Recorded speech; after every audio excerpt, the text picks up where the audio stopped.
찬양하며 예배로 나아가겠습니다.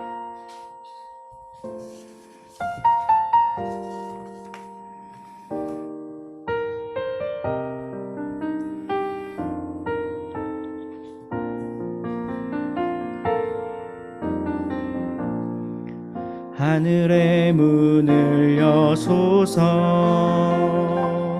이곳을 주목하소서. 주를 향한 노래가 꺼지지 않으니 하늘을 열고 보소서. 이곳에 임재하소서. 이곳에 임재하소서. 주님을 기다립니다. 기도의 향기가 하늘에 다 주여 임재하여 주소서. 주여 임재하여 주소서. 이곳에 오셔서 이곳에 앉으소서. 이곳에서 드리는 예배를 받으소서. 주님의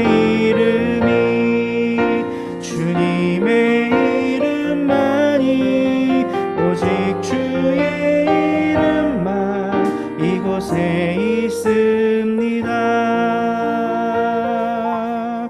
아멘. 우리 함께 침묵으로 기도하겠습니다.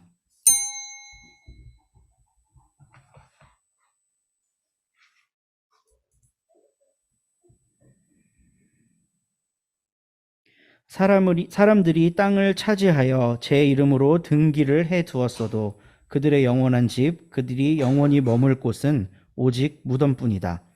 사람이 제 아무리 영화를 누린다 해도 죽음을 피할 수는 없으니 미련한 짐승과 같다. 이것이 자신을 믿는 어리석은 자들과 그들의 말을 기뻐하며 따르는 자들의 운명이다. 시편 49편 말씀입니다. 하나님, 우리의 한계와 실존을 하나님 앞에 고백하며 성령님의 임재와 함께하심을 간구합니다. 실수투성이인 우리들의 삶을 용납하시고 안으시는 하나님의 자비하심에 잇대어 예배로 나아가오니 우리 예배를 받아 주시옵소서. 예수님의 이름으로 기원합니다. 아멘. 함께 찬양하겠습니다.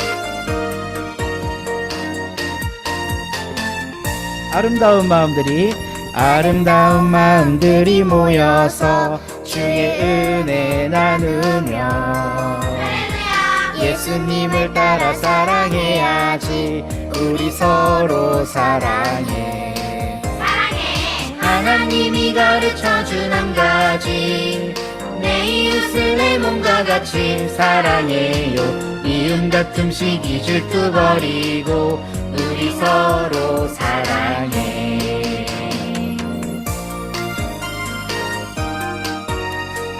우리 오빠 되게 날렵하다.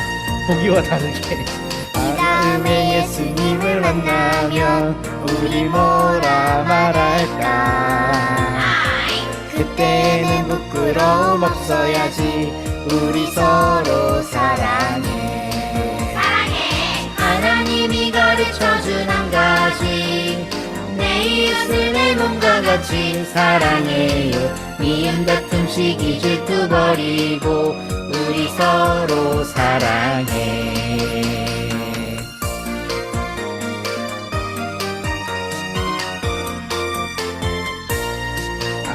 아멘.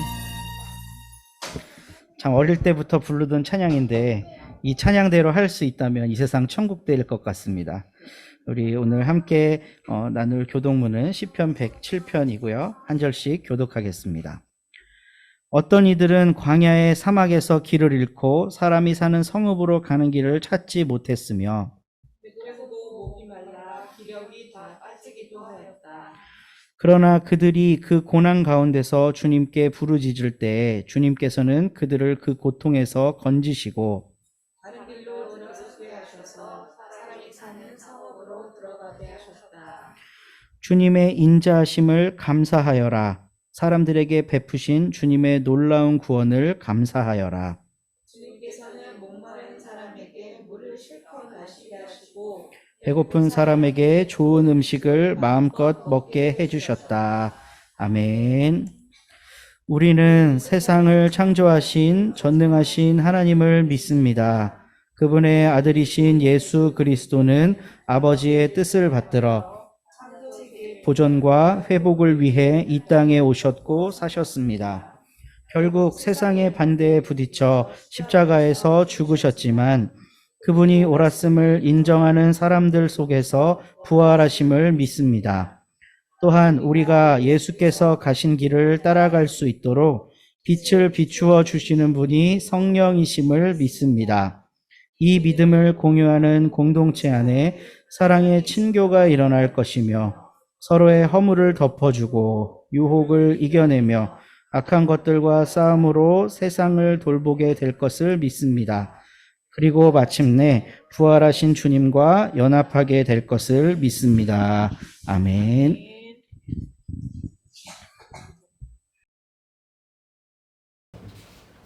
사랑과 은혜가 풍성하신 아버지 하나님, 저희가 드리는 예배가 진정과 신령한 것이 되기를 바라며 모든 영광 홀로 받으시옵소서. 아버지께서는 저희를 사랑으로 지으셨습니다. 사람으로 사람답게 사람다운 사람이 되기를 원하지만 그러나 나와 반대되는 입장에 놓인 사람 또한 배려와 인격 존중을 받아야 마땅한데 나는 존중하고 상대를 배제하는 삶에 익숙해져서 그릇이 점점 작아져가는 우리를 돌아보게 됩니다. 배려와 섬김을 행동에 옮겨 주님을 닮아가는 삶이 되게 도와주십시오. 코로나 재확산으로 많은 어려움이 예상되는 상황을 맞고 있는 지금 지혜로 잘 헤쳐나가게 도와주시고 서로 돕고 힘을 모으게 도와주셔서 이 또한 잘 지나가게 해주십시오. 말씀을 전하시는 민대영 목사님께 영육간의 강건함과 평안함을 주시어 주님 일을 함에 있어 저절하거나 낭망치 않게 하시고 한결같은 마음을 허락하여 주시옵소서. 시작과 끝을 주님 손에 맡기며 예수님 이름으로 기도합니다. 아멘. 우리 함께 성찬 가운데로 찬양하며 나아가겠습니다.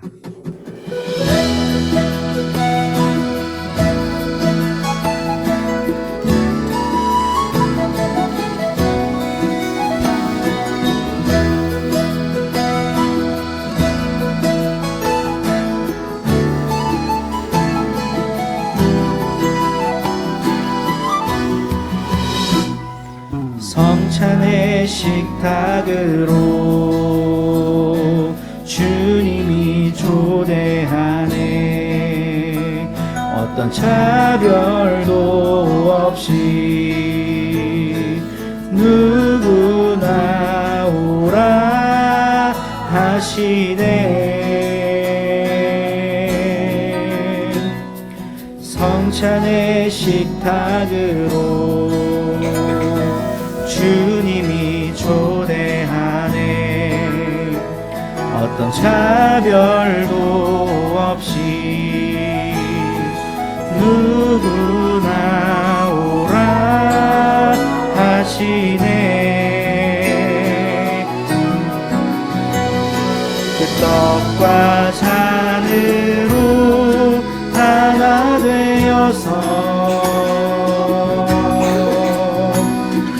몸과 보혈로 한 몸 되어서 함께 먹고 또 함께 마시며 주 안에 함께 살자. 서로 섬겨 필요를 채우고 그 나라 함께 가자. 함께 가자.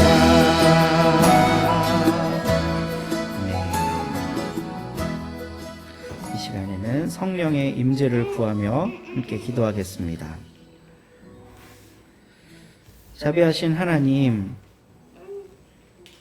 주님 안에서 함께 먹고 함께 마시며 주님 안에 함께 살기 위해 이 시간 성찬 가운데로 나아갑니다.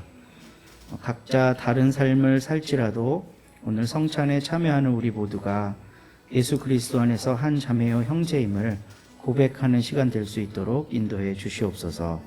감사드리며 예수님의 이름으로 기도합니다. 아멘.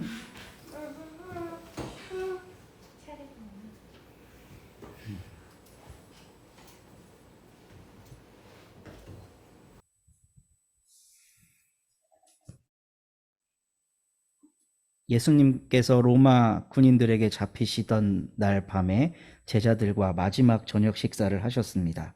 그곳에서 떡을 들어 축사하시고 떼어서 나누어 주시면서 이렇게 말씀하셨습니다. 이것은 너희를 위해 찢긴 내 몸이니 받아 먹어라.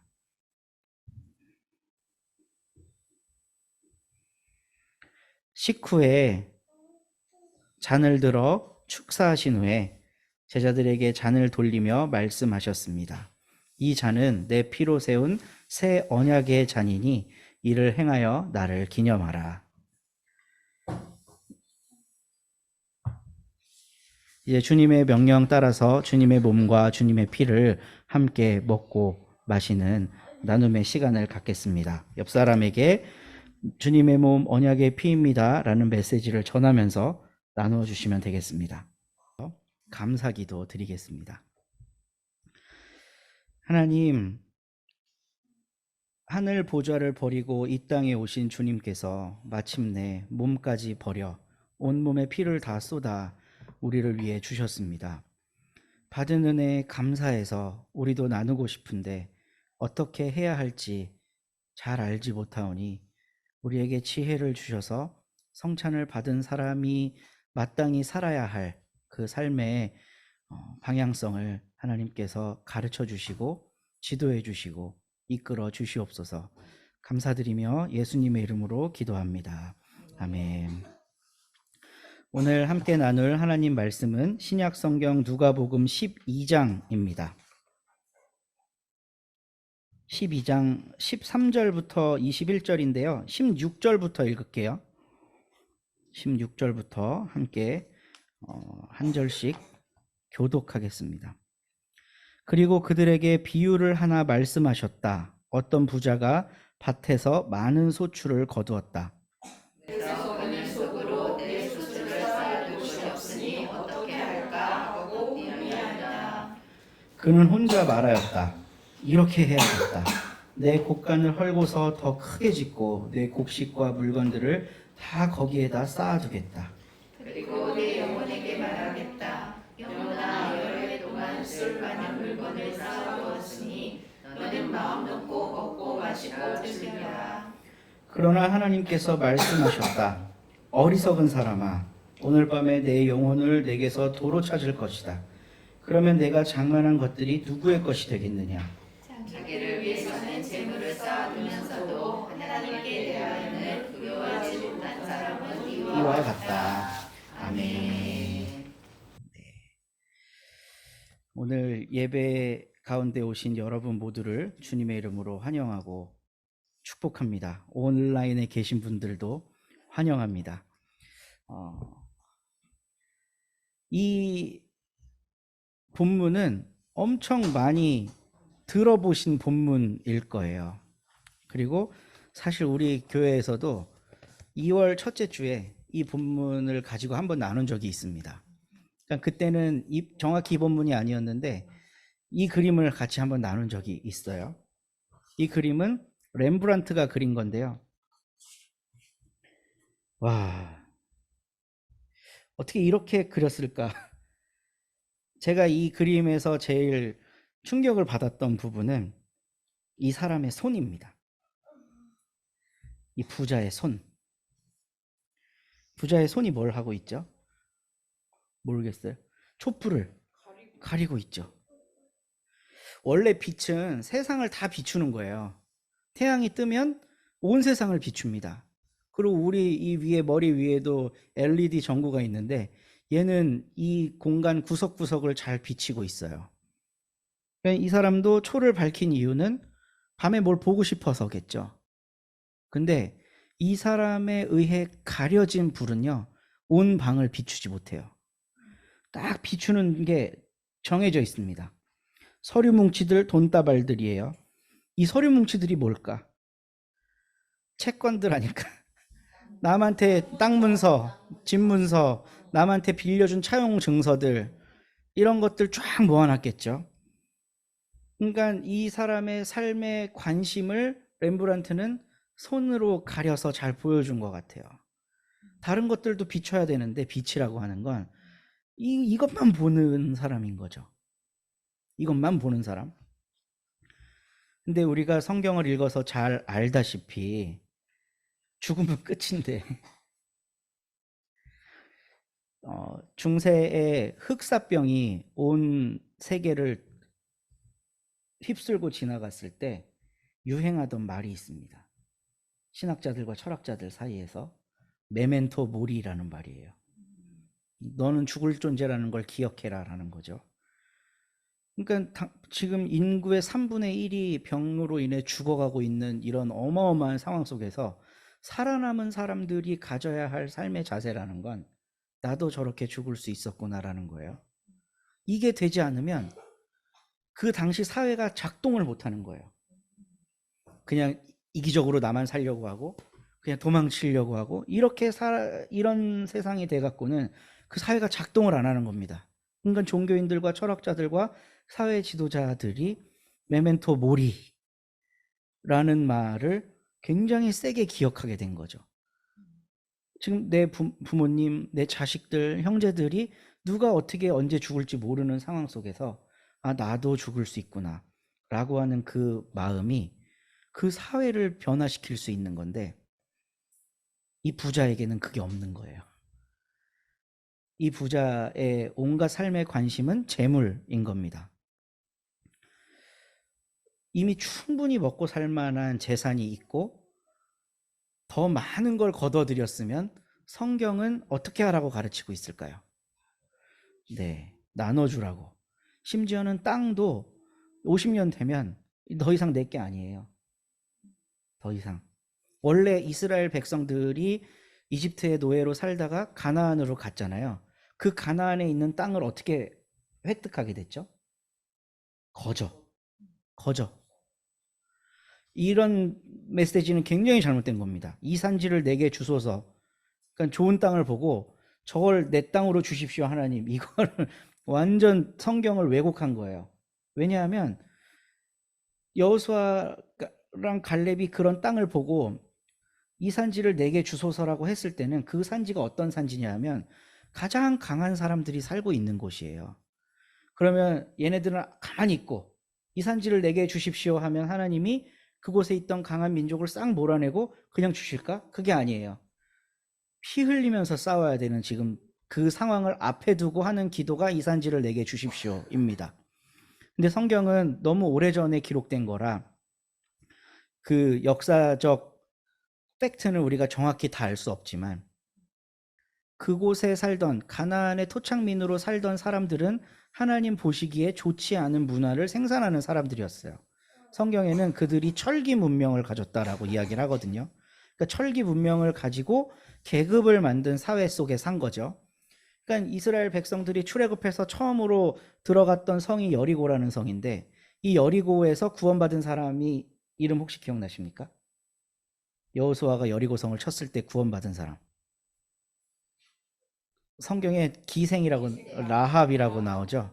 네, 기생 라합인데 이 성경에는 기생이 두 종류로 사용이 돼요.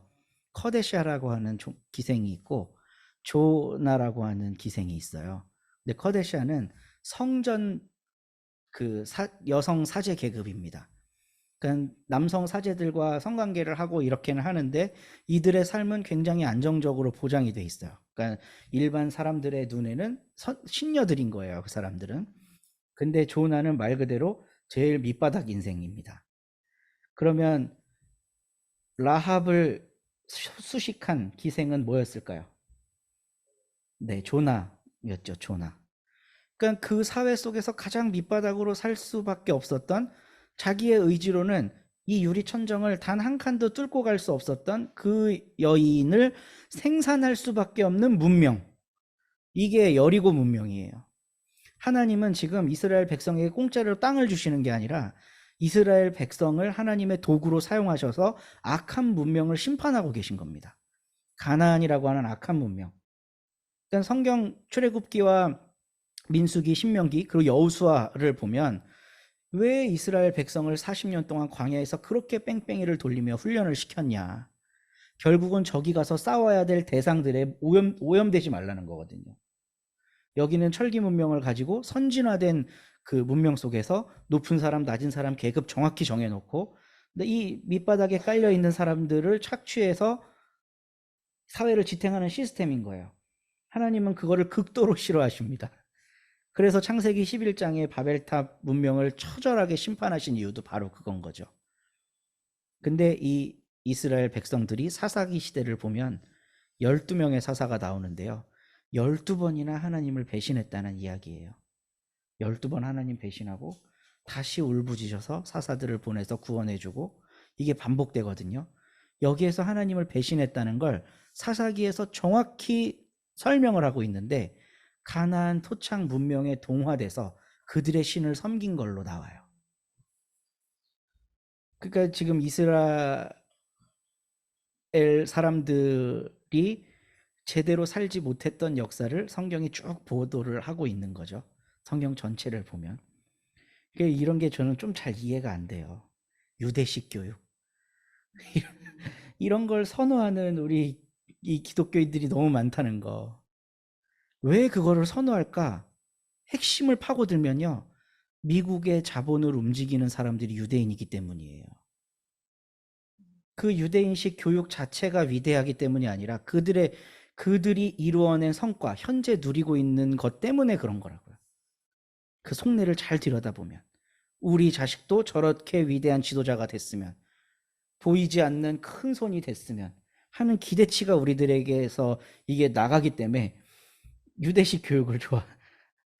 근데 개신교인들은, 그러니까 우리 기독교인들은 유대식 교육보다 훨씬 더 위대한 교육을 해야 합니다.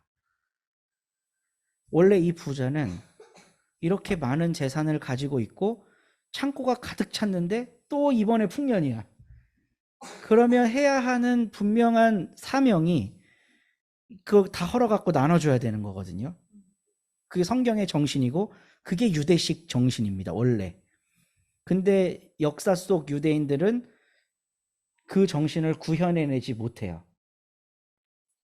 그 대표적인 사람이 오늘 어리석은 부자입니다. 이 어리석은 부자도 유대인이었겠죠. 하나님의 정신을 완전히 훼손해서 자기 곶감만 늘리는 그런 역할을 하는 거예요. 아마도 이 사람은 이런 정당성을 주장했을 겁니다. 요셉의 모범을 따르는 건데요. 딱 우리 창세기 보면 요셉이 그런 일 하잖아요. 흉년일 때 창고를 가득 채우고 온 이집트를 다 창고로 만들어서 풍년일 때 가득가득 채워놓잖아요. 그러니까 이 부자는 이렇게 자기를 정당화할 수 있어요. 제가 이 이야기를 드리는 이유는 이 내용이 출애굽기와 창세기랑 연관되어 있기 때문에 그렇습니다. 왜냐하면 우리가 오늘 읽진 않았지만 13절 말씀부터 쭉 보잖아요. 그러면 한 사람이 예수님께 와서 물어요. 지금 저 형제하고 싸우고 있는데요. 재산을 저 형이 더 많이 가져가는 게 저 원통하거든요. 제발 예수님이 중재자가 돼서 정확하게 나누게 해주세요라고 요청을 하고 있는 대목이에요. 그랬더니 예수님이 지금 이런 비유를 설명하고 계신 겁니다. 근데 이거를 왜 이 사람이 물어봤냐 하면 예수님은 모세보다 위대한 분이잖아요. 근데 모세가 정확하게 이 시험을 한번 통과합니다. 기억하실지 모르겠지만 동족이 이집트 사람에게 채찍으로 맞고 있어요. 그래서 모세가 가서 살짝 죽이죠. 근데 그걸 아무도 못 본 줄 알았는데 자기 동족들이 보고 있었던 거예요. 근데 다음에는 동족끼리 싸우고 있네. 그러니까 모세가 가서 왜 그러십니까? 동족끼리 싸우지 마십시오라고 하거든요. 그러니까 이게 출애굽기 2장 4절인가 14절인가에 나오는데 그때 이 사람들이 당신이 우리의 심판관입니까? 이렇게 물어봐요. 그리고 그 이집트 사람 죽인 것처럼 나도 죽일래요? 모세도 그들의 중재를 해결하지 못해요. 이 제산법에 대해서. 그러니까 유대인들의 법의 싸움에 있어서는 모세도 해결을 하지 못하는 사람이라는 거예요. 그러니까 이 사람이 지금 질문을 가지고 갔어요. 형제랑 재산을 공평하게 나눌 수 있도록 해주십시오. 이거는 예수님한테 자기의 원통함을 풀어달라는 게 아니라 예수님을 시험에 빠뜨리기 위한 이 말인 겁니다. 당신이 모세보다 낫다는데 어디 한번 해봐, 이건 거예요. 그러니까 예수님은 구약 성경 마치 요셉을 떠올리게 할 만한 그 이야기를 비유로 설명하시면서 굉장히 돌려치기를 하고 계신 거죠. 어리석은 부자 이야기를 통해서. 이게 너희들은 그러니까 이 부자는 자기들 조상 요셉이 이렇게 성실하게 재산을 모아서 언젠가는 훌륭하게 쓰임받지 않겠습니까? 하고 자기의 재산 축적을 정당화할 수 있다는 거예요. 이거를 기독교에서 어떻게 변색시켰냐 하면요.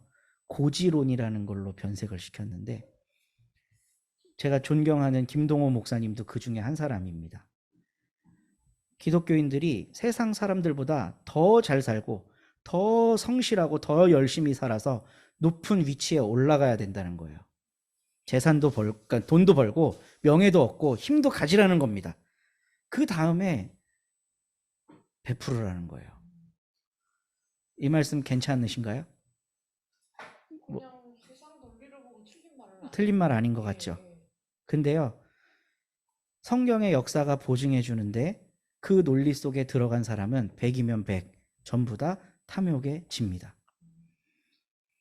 이거가 예수님의 논리인 거예요. 너 그렇게 열심히 모아갖고 좋은 일 한다고? 너 내일 죽으면 어떻게 할래? 메멘토 모리를 기억하라는 거예요. 지금 내가 당장 죽을 수도 있다는 거를 기억하라는 걸 예수님은 꺼내서 말씀해 주시는 거죠.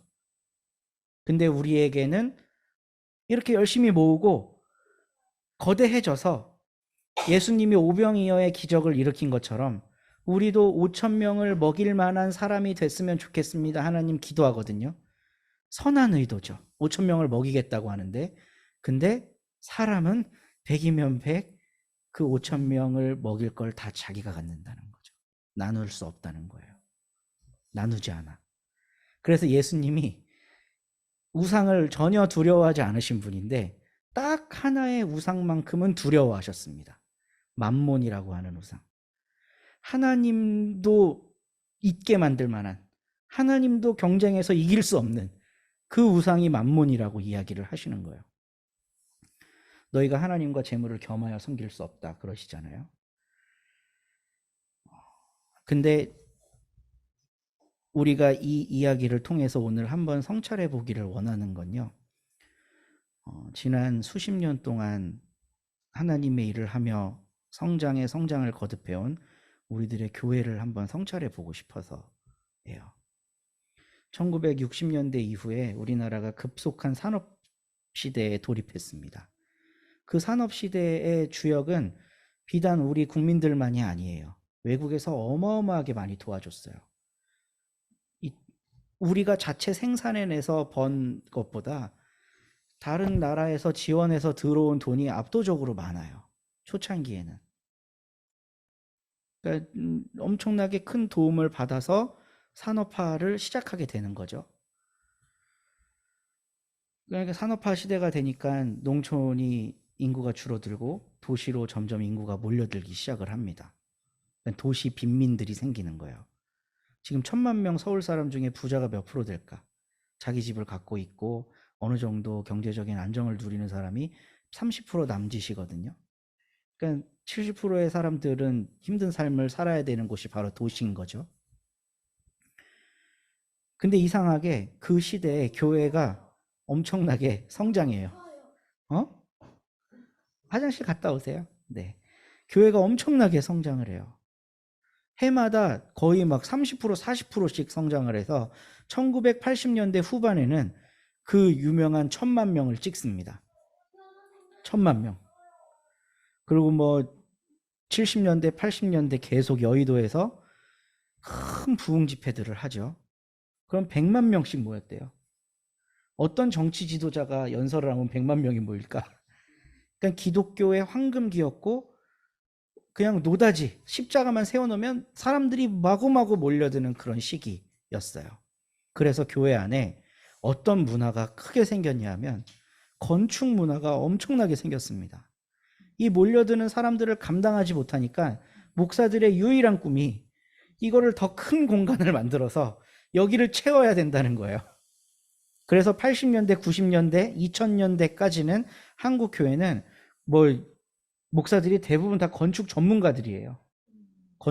건축가 수준입니다, 다. 그리고 그때 당시에 제가 열렬히 다녔던 기도원들, 이제 은혜 받으러 다녔던 기도원들에서 부흥 강사 목사님들이 항상 하는 이야기가 자기 교회가 이렇게 열심히 달려와서 큰 건축을 했습니다. 하나님께 영광, 박수 받는 이런 일이었어요. 저도 그때 아멘 아멘 하고 엄청 좋아하긴 했었는데 계속해서 늘리는 거죠, 이 공간을.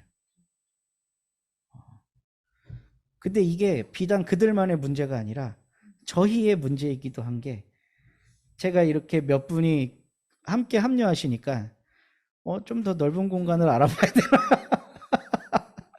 이런 생각이 얼른 드는 거예요. 한 10명 모이면 여기 좀 뽁짝거릴 것 같은데 저 옆에 보니까 좀 더 넓은 게 있던데 그거를 좀 빌려야 되나? 이런 생각이 확 들더라고요. 그러니까 이게 이분들이 나빠서 그런 게 아니에요. 자연스러운 겁니다. 근데 기독교는 성찰의 종교이기 때문에 자연스럽게 내가 하고 있는 이 일이 과연 괜찮은 건가 한번 돌아볼 수 있는 게 우리의 영성이라는 거죠. 근데 이 부자는 그거를 못하는 거예요. 손으로 빛을 가리고 내가 보고 싶은 것만 비춥니다. 이 재물들, 이 어마어마한 재물들, 와 이게 내년엔 더 늘어날 텐데 어떡하지? 집 지어야지. 우리들의 교회들도 그렇게 지난 30년, 40년간을 달려왔었다는 거죠. 아니 어떻게 이렇게 내가 한 것도 없는데 사람들이 오지? 더 늘려야지. 이렇게 됐다는 거죠. 근데 2020년도 3월 달부터 전국적으로 선포된 팬데믹, 이 시기에 우리는 이제 더 이상 그럴 수 없다는 걸 과학적으로 알게 됐습니다.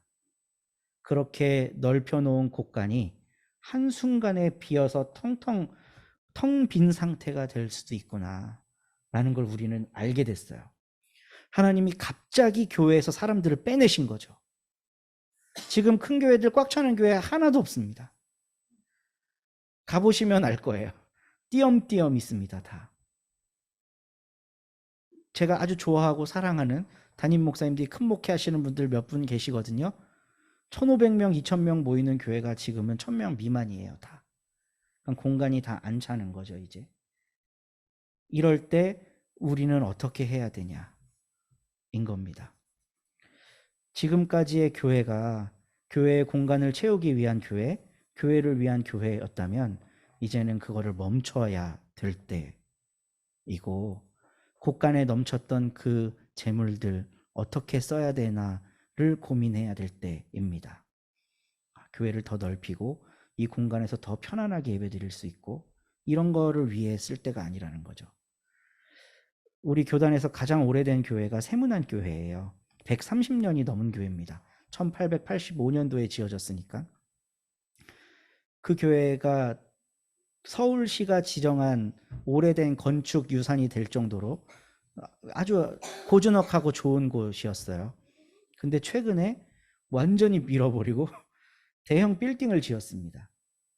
그러니까 이제 주위에서 말들이 많았죠. 저도 말이 많은 사람 중에 하나였는데 비판을 한 거죠. 왜 그런 걸 짓냐. 근데 그 교회 안에서 있던 사람들은 너무 힘들었대요. 맨날 TV를 복도에다 설치하고 복도가 꽉 차면 바깥에까지 설치해갖고 바깥에서 줄을 서갖고 그걸 봤다는 거예요. 예배를 드리러 오는데 공간이 좁아갖고. 그래서 그 재정부 담당하시던 권사님이 한 분 계시는데 그분하고 제가 같이 공부를 했던 어떤 그런 경험이 있어서 권사님 왜 자꾸 거기 건물 새로 지으려고 그래요? 이랬더니 목사님 우리 교회 와서 예배 안 드려봤으면 말도 하지 마 이러는 거예요. 그 논리는 맞죠. 이렇게 불편하고 좁고 이러면 이걸 새로 쾌적하게 해야 되겠다. 이건 자연스러운 논리죠. 근데 지금 세문안교회가 꽉 찰까? 그러니까 어리석은 부자의 교훈을 통해 하나님은 우리에게 이미 분명히 알려주셨는데 우리는 그 어리석은 부자처럼 손으로 가려서 내가 보고 싶은 것만 보고 있었던 거예요. 코로나 때문에 쑥 빠지고 나니까 무용지물이 되는 거거든요. 어느 날 그 부자의 목숨을 하나님이 취해 가시면 그 재물 다 어떻게 되겠냐? 이거를 지금 물으시는 거예요. 그러니까 예수님을 찾아와서 예수님을 넘어뜨리려고 했던 이 유대인은 예수님의 말씀을 듣고 좋은 사람이었으면 큰 깨달음을 얻고 돌아갔을 거고, 좋지 않은 사람이었으면 에휴 역시 해결 못 해주는구나. 모세만 못하네. 뭘 모세보다 큰 사람이야. 모세만 못하네. 이러고 혀를 끌끌 차고 돌아갔겠죠. 아마도 후자일 것 같습니다. 근데 예수님께서 들려주신 그 비유의 말씀이 우리들에게 마음의 울림으로 남고, 아, 멈춰서 다시 한번 생각해 봐야 되는구나. 멈추면 비로소 보이는 것들을 쓴 저자, 무슨 스님이죠? 그 스님이 남산에 엄청 좋은 집 갖고 있어서 지금 모든 방송에 하차했잖아요. 패러디로 멈추면 비로소 보이는 남산, 뭐 이런 패러디가 나오기도 하더라고요. 예수님이 너희가 나를 찬양하지 않으면 돌들로 하게 하겠다 하신 말씀이 지금 이루어지고 있습니다. 종교가 이야기를 하지 못하면 세상이 이야기를 하는 거죠. 기독교가 그렇게 하면 안 됩니다 하지 못하면 세상이 그러면 안 된다고 얘기를 하는 거예요. 제가 시민단체에서 사무국장으로 몇 년 일한 경험이 있는데 엄청 지독한 분들이 많더라고요. 500원, 1000원 갖고 막 따지고 드는데 막 피가 별거 제가 돈 쓴 것도 없어요. 뭐 횡령할 만한 자산이 있는데도 아니고. 근데 그런 거 하나하나 따지고 들어가는데 너무 피곤하더라고요. 근데 그렇게 해야 이 단체가 투명해지는 거예요. 그렇게 해야. 근데 그 수준으로 할 수 있는 교회가 오늘날 있을까요? 저는 결코 없다고 봅니다. 모두가 다 어리석은 부자가 돼 있기 때문에 그런 거예요. 이걸 가리고 보고 싶은 것만 보고 있는 거죠. 근데 하나님은 우리에게 이미 분명히 사인을 주셨고 더 이상 그렇게 하지 말으라고 경고도 하셨습니다. 우리 작은 공동체지만 서로 공동체가 하나님께서 기뻐하시는 일을 조금씩 실천해 나가볼 수 있었으면 참 좋겠어요. 교회를 위한 서로 교회가 아니라, 그러니까 서로 교회를 위한 서로 교회가 아니라 우리가 존재하는 이유가 뭘까를 계속 고민하면서 가지고 있는 이 작은 거라도 누군가와 쉐어하면서 살 수 없을까? 세상을 위한 교회가 될 수 없을까? 이런 걸 고민하며 함께 나아가는 우리들이 되기를 간절히 바라봅니다. 이제 함께 찬양할 텐데요. 제가 이 찬양에 대한 오해가 있었습니다. 너무 가사가 교회 중심적이라서 이 노래야말로 교회를 위한 찬양이 아닐까. 근데 예수님의 말씀으로 우리가 새롭게 마음을 다잡고 이 찬양을 재해석하면 세상을 위한 교회로 우리를 사용해 주십시오.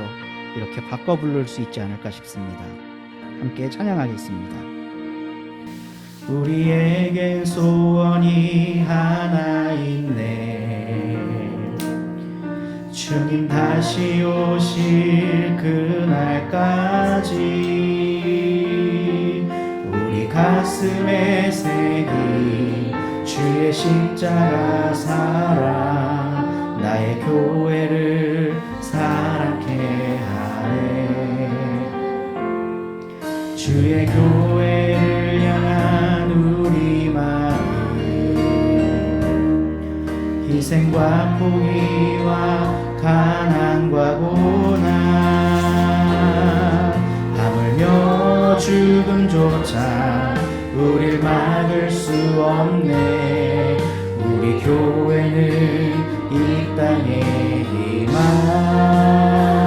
교회를 교회되게 예배를 예배되게 우릴 사용하소서. 진정한 부흥의 날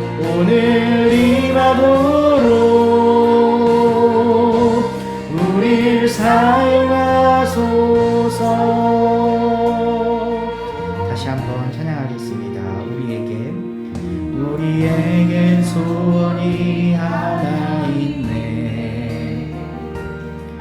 주님 다시 오실 그날까지 우리 가슴에 새긴 주의 십자가 사랑 나의 교회를 사랑케 하네. 주의 교회를 향한 우리 마음 희생과 포기와 가난과 고난 하물며 죽음조차 우릴 막을 수 없네. 우리 교회는 이 땅의 희망 교회를 교회 되게 예배를 예배 되게 우릴 사용하소서. 진정한 부흥의 날 오늘 임하도록 우릴 사용하소서. 성령 안에 예배하리라 자유의 마음으로 사랑으로 사역하리라. 교회는 생명이니 교회는 생명이니 교회를 교회 되게 예배를 예배 되게 우릴 사용하소서. 진정한 부흥의 날 오늘 임하도록 우릴 사용하소서. 네, 이제 우리 함께 거듭 기도 드릴 텐데요. 교회를 위한 교회를 멈추고 세상을 위한 교회, 하나님 나라를 위한 교회로 거듭나는 그 현장에 우리를 사용해 주시옵소서. 우리가 가진 것들 작을지라도 세상을 위해 나누며 세상을 위해 우리의 곳간이 흘리고 사용되는 것이 기쁨이 되는 그런 성숙한 신앙인이 될 수 있도록 인도해 주시옵소서. 우리 함께 거듭 기도 드리겠습니다. 주님, 우리 기도를 들어주십시오. 아멘. 사랑의 나눔 있는 곳에 하나님께서 계시도다. 사랑의 나눔 있는 곳에 하나님께서 계시도다.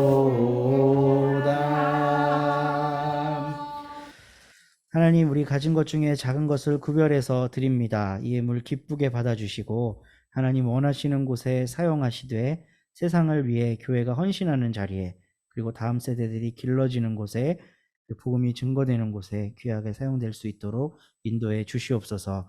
드린 손길 기억하셔서 나누며 섬김이 복된 삶이라는 걸 그 삶에서 깨닫고 증명하는 하나님의 도구가 되도록 은총 내려 주시옵소서. 감사드리며 예수님의 이름으로 봉헌기도 드립니다. 아멘. 오늘 예배에 오신 여러분 모두를 주님의 이름으로 환영하고 축복합니다. 성령 강림절 8번째 주일이고요. 지난주에 역사기행에 아주 잘 다녀왔습니다. 지원아, 또 가고 싶어? 확실해? 진짜? 8월 8일에 온대? 그럼 또 갈까 우리? 그래요. 생각해 봅시다. 좋습니다. 동주도 또 가고 싶어요? 왜 가고 싶어요? 재밌어? 근데 갔다 오면 아빠는 속이 상하는 게 네가 목이 너무 쉬어갖고. 네. 우리 다음 여행이 있으면 우리 이수인 집사님도 함께 하시면 좋겠습니다. 네, 우리 온라인으로 계신 분들도 함께 할 날이 오기를 바라봅니다. 네, 우리 그리고 이번 주 수요일부터 성경 공부가 시작되는데요. 요한계시록이고요. 여기에서 열리는데 줌으로 참석하셔도 됩니다. 그리고 가나안 성도님들 위해 우리 서로교회 소개해 주시고요. 지금 접근 중인 가나안 성도님이 한 분 있는데요. 중랑구에 살고 계신 굉장히 오랜 시간 동안 그 신앙생활 해온 우리 교단 안에서 근데 온 가족이 탈교회에 있는 그런 집입니다. 그러니까 이 집이 기독교적인 모든 언어와 분위기를 다 갖고 있는데 교회만 안 나가요. 그래서 근데 우리 교회에 관심을 갖고 계시고 지금 이렇게 간을 보고 계시니 기도해 주시면 중랑구 아니 줌으로 하면 되니까 네 호주에서도 여기 호주에서도 접속해 계시는데요. 네, 네. 그러니까 우리는 꼭 이 지역이 아니라도 성도님으로 함께 하실 수 있으니까요. 주위에 소개해 주시면 좋겠습니다. 네, 이제 우리 다 같이 하나님의 사랑이 축복송 부르고 공동 축도로 예배 마치겠습니다. 오늘은 우리도 축복을 좀 받아야 되는 거 아니에요? 오늘은 동준의 식구를 좀 축복해 주시면 좋겠습니다. 네. 네.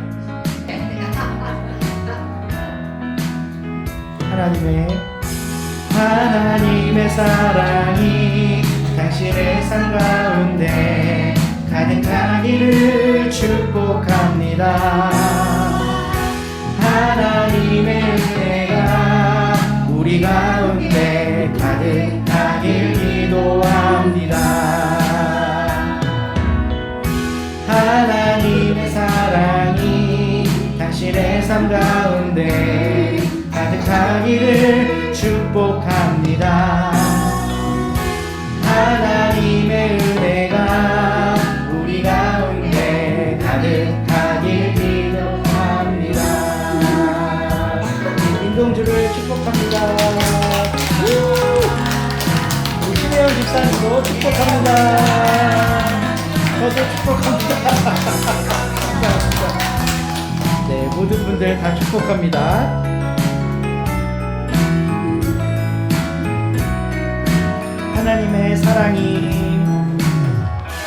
하나님의 사랑이 당신의 삶 가운데 가득하기를 축복합니다. 하나님의 은혜가 우리 가운데 가득하길 기도합니다. 가득하길 기도합니다. 가득하길 기도합니다.